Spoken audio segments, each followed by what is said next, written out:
Hello lifers, I am cooking for about 20 people this holiday season. Clark has a big family, I have a big family, and we're literally doing it in shifts, like lunch and dinner, 2 different turkeys, 2 different everything.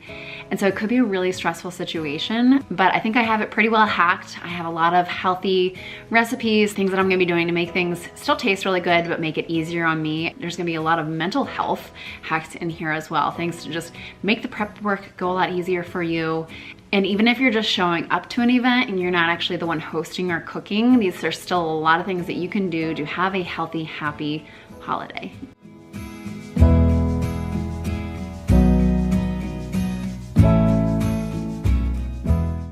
So the first thing is, number one, get organized well in advance. And I'm a recovering overwhelmaholic. I was addicted to the overwhelm. And I used to hear about people making lists, and I was just like, yeah, I'll wing it. I've just learned that when I wing it, it stresses me out. And although I'm a high functioning person, usually it worked out. It causes that overwhelm, which causes a snowball effect, which causes me to binge eat on the pie later in that day. And so it's just not worth it. So I can tell you, number one, if you're addicted to the overwhelm, you really need to get organized. And so a couple of things that I find kind of an absolute must for me is making a solid, clean, organized list. Write out your shopping list at least 4 to 7 days in advance. So this way you can do your grocery shopping at least 3 days out. Inevitably, you're probably gonna forget 1 or 2 things. So when I write out my list, I have the little check mark boxes there. And if I did forget anything, I circle it on the paper. I leave space that I can add little things in. And so hopefully I'm only having to do 1, maybe 2 trips and not waiting till like the day before, because trust me, the lines are long. You're gonna waste a lot of time and it's just gonna be stressful getting in and out of the parking lot and the checkout line and all that stuff. Also, it seems silly to say it, but shop with your list. Again, I'm a wing it kind of person, or I used to be. And in general, with me cooking at home, just a general normal meal, I don't bring a shopping list. But again, when it comes to the holidays, you'll want to have that list because there's so many little things, such as getting an extra seasoning or that 1 can of cranberry sauce that you will forget. For all of you super organized people, you're probably sitting here thinking like, well, duh. But trust me, if it's not you, it's somebody else in your family that needs to hear this message. Number 2, when it comes to getting organized, is take inventory of what you have at home already for the things like foil and pans and dishes. If you're having a lot of side dishes, do you have enough bowls that you can actually put them in? Again, I know it sounds really simple, but you would be surprised how many times I've been caught in a situation where it's like, oh my gosh, I don't even have a serving bowl for this. And number 3, write out the timing of your steps. So with cooking 2 meals, one being at 11:30, one being at 5:30, I'm actually doing a lot of the cooking and the prep the night before. And I kind of figured out exactly what needs to be done the night before, as well as the day of, what can wait, what can't. And I can't tell you again how many times I have everything warm and ready to go and I'm like, oh, I didn't even start the whatever. So definitely have it listed as far as what you're gonna start cooking when, just so that you can time everything correctly. And then lastly, for organization, I make sure that I have a checklist that I go through right before the meal is served, because simple things like having the salt and pepper on the table or having the butter out, something like that, many times I've forgotten. I know last year we were like 10 minutes into the meal and I was like, oh my gosh, I didn't even get the cranberry sauce out. And everybody was too polite to ask for it. So, you know, I had to break the flow of enjoying the meal with everyone and panic and get the cranberry sauce open. It only took a couple minutes, but you get the idea. Another little health hack for my sanity is I put the trash can right next to my working space. That way I can put the nasties right into the trash can and I don't have to wrestle that thing. Also, the items that are specifically for the holidays, I just keep in the bag. And some of you are like, no, you got to get them out and put away. I don't want to fight through the rest of my pantry trying to find what I need for Thanksgiving. So when I made my purchases over the last few days, I just left them right in the bag. And that way I can just scoop it up and get it out into my workspace when I need it. Don't be shy to ask for help. I'm sure a lot of people would love to host, but they don't maybe have the means, the situation at home, or the money to supply the whole meal. So to contribute in some way could possibly be really welcomed. Rally the troops, try to find somebody who's reliable. Clark's gonna be coming home in a little bit and he's gonna be helping out tonight, obviously. And my sister's also coming over. Oh my gosh, this turkey doesn't even have the tag on it anymore. I don't even know how much it weighs. I can calculate how long I need to cook it for.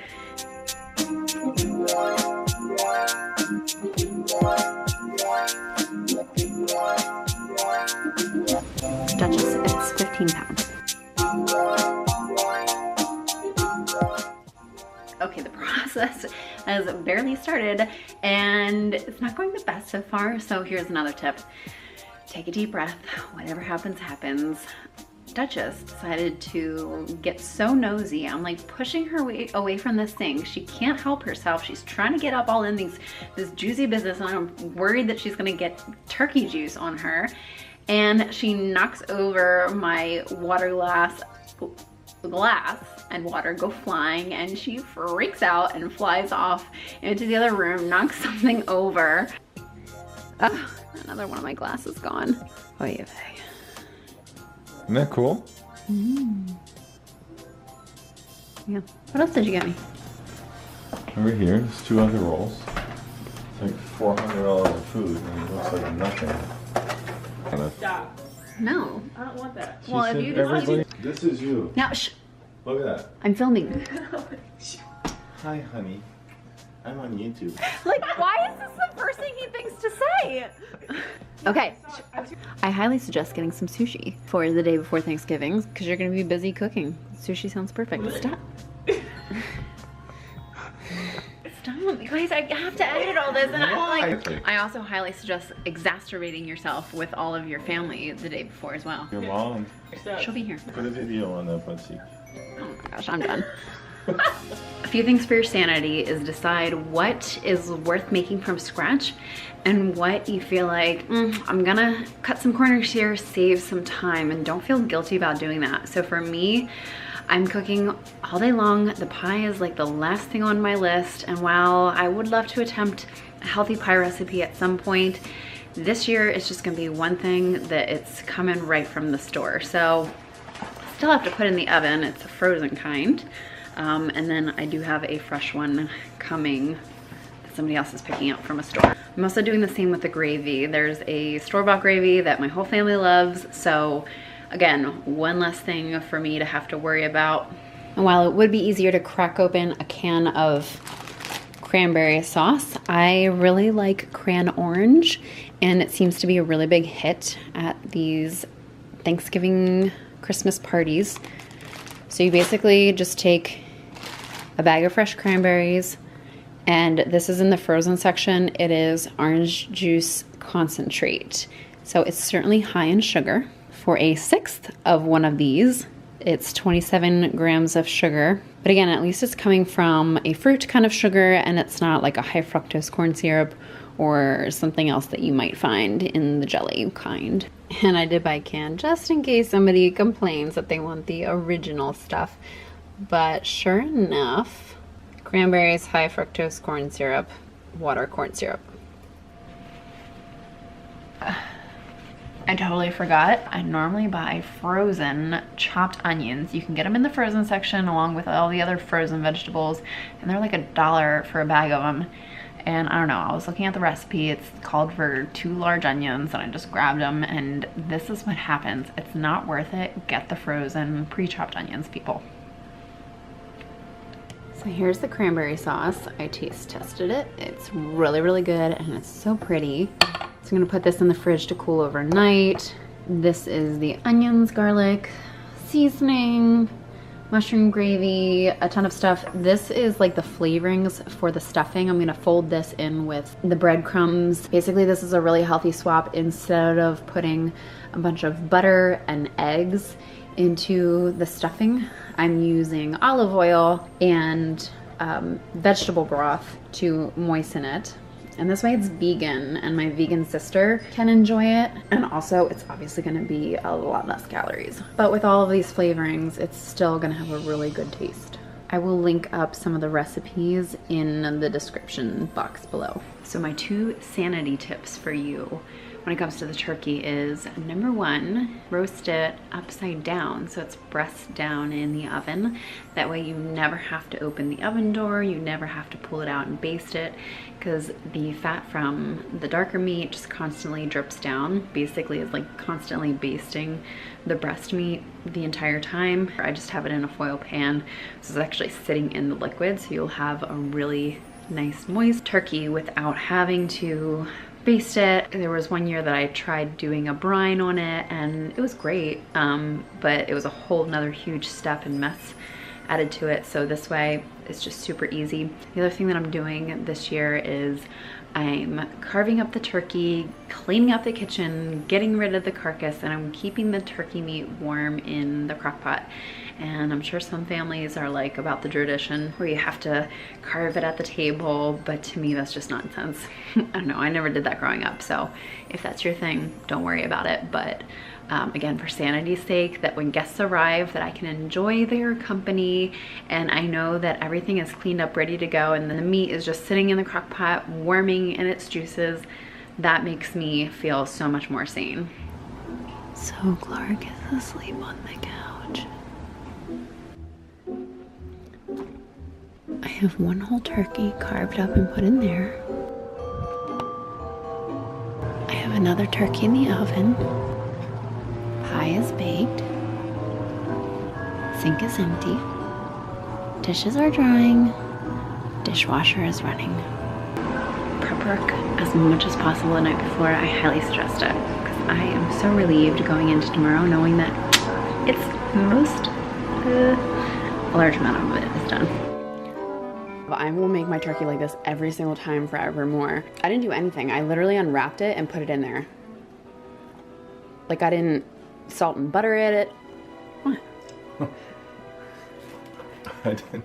I'm telling people how to have No, like a stressless Thanksgiving. I thought you were talking to the camera. And then I thought you were talking to me, and then I realized it was good. Like, look at that skin, it's so good. Really I will put the recipes that I used for this whole meal in the links below. Oh my gosh, seriously, this turkey breast is just like, do you see? It's like pulled pork, kind of. It's amazing. And it took me no work. I didn't even have to touch it. I just put it in. There's no butter in there. Amazing. Doesn't it taste good though? Mm-hmm.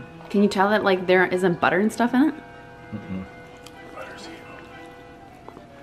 Yeah, you just get all the fat from the bird. I was gonna say, you don't need to find any fat. You don't need butter. So all the food turned out amazing. The stuffing tasted so good. That was kind of shocking. So as I said, I'll put all of the healthy recipes that I used in the notes section below. I also have some other tips and tricks for you as far as making your meal healthy, but let's talk a little bit about mindset. As I've tried to share throughout this vlog, is living stress-free. So I was just trying to give you a couple of little tips and tricks. One thing that I do with my family is I always organize a game for after dinner, and that way it gets them up and moving about the house, and that leaves space that Clark and I can clean up the kitchen and take care of things without feeling like I'm missing out in conversation or like they're kind of in the way to get things cleaned up. So again, just another little thing. Figure out what works for you and your family to just relieve the stress in the situation. A couple of last points for you guys, whether you're hosting or you're just an attending event. Number one, give yourself some grace. It is just one day. And if you're looking at Thanksgiving till January 2nd, realistically, you're probably only gonna attend a few holiday get-togethers. So give yourself grace, knowing that it's just one day that you're gonna be overindulging, but don't let it be an excuse to completely let go of your health goals throughout the holiday. So many people do that, and it truly is an excuse. You can do well, you can set your goals and have a plan of action throughout the holidays and enjoy the actual day of the festivities and the parties. So that's number one, give yourself grace. Number two, have a plan of action. Failing to prepare is preparing to fail. First thing to consider is crowding out. So crowding out the lesser quality choices. So when you're looking at your plate for traditional Thanksgiving dinner, you're gonna have your turkey, your green beans, think lean and green. Fill up on those things first, and have the mashed potatoes and the stuffing and the cranberry sauce, but fill up on the lean and green first and foremost. Or something that I do often is if I'm going to a holiday party and I know it's gonna be a lot of munchies and nibbling all evening long, I will have one of my superfood shakes before I go. That way I know I'm getting lots of filling protein and fiber, and I'll have it about an hour before I go, so I'm not stuffed when I get to the party. I still eat a little bit when I'm there, but I'm not starving where I know that I'm gonna end up overeating on the lesser quality choices. The second thing for creating a plan is follow through with some of your healthy routines. So for me, I try to still get the gym time in. I still take all of my supplements, especially in the evening time, just to kind of help me de-bloat and flush out any of the extra sodium or something that I would have had. A third thing you can do is what I like to call pick your poison. And so when I'm kind of setting up a plan of what I'm gonna be doing when I go into this holiday eating situation, is I pick my poison. Meaning, what's your go-to? What's your must-have enjoyment? And have that instead of one of the other choices. So for example, at the holidays, stuffing and desserts are like my top two. So I'm going to enjoy those, and I really am not a drinker, so if I don't have any alcohol throughout the time, no big deal. And I don't really care much for the potatoes. Doesn't mean that I won't have any of those things, but I make the conscious decision if I'm gonna have something that's higher in calories or just empty calories really, I'm gonna spend it, so to say, on my go-to rather than wasting it on something that I don't care about so much. So pick your poison. And lastly, I love doing daily intermittent fasting during the holidays. I dabble in carb cycling, I dabble in paleo, I dabble in elimination diets such as taking out the dairy. It's part of my message to the world, trying different things, finding what you like, what does and doesn't work for you. And so while I utilize all of these different tools at different points throughout the year, definitely intermittent fasting works really well for me throughout the holidays, so I still can have all kinds of carbs and fats and proteins and all of the different things, but by doing daily intermittent fasting, I can keep my calories in a restricted state for the first half of the day, so that when I do go overboard at a holiday dinner, it's not so much of a big deal. So I won't take the time to go into intermittent fasting here. I've done some videos on that, and I'm actually doing a daily intermittent fasting challenge in our Lifers community, so it's not too late to join that. Again, check out the show notes. I have my holiday survival guide there for free, so you can click to find that. I have all the recipes in there, and I have a lot of these other mindset and health tips in there as well. So leave some comments below. I would really like to know, is there something that you got out of this video that you're definitely going to implement? What's your plan of action going into the holidays? I'd also really love to hear from you guys. What are your health hacks? What are your tips? What are the things that you do to survive the holidays, both for your mental health as well as for your physical health as well? In the spirit of holidays, I just want to say an extra special thank you to you guys. I absolutely love what I do. I can't believe that I can live the lifestyle that I want, that I can support you guys, and that I have a lot of fun doing this. So if you like this video, give it a thumbs up. Make sure to hit subscribe and press that little bell so you get all the notifications of my upcoming videos. And make sure to keep your eyes peeled, because I'm going to be doing a 30-day vlog of me going through the holidays while doing daily intermittent fasting, so you'll get to see the results. Thanks for watching.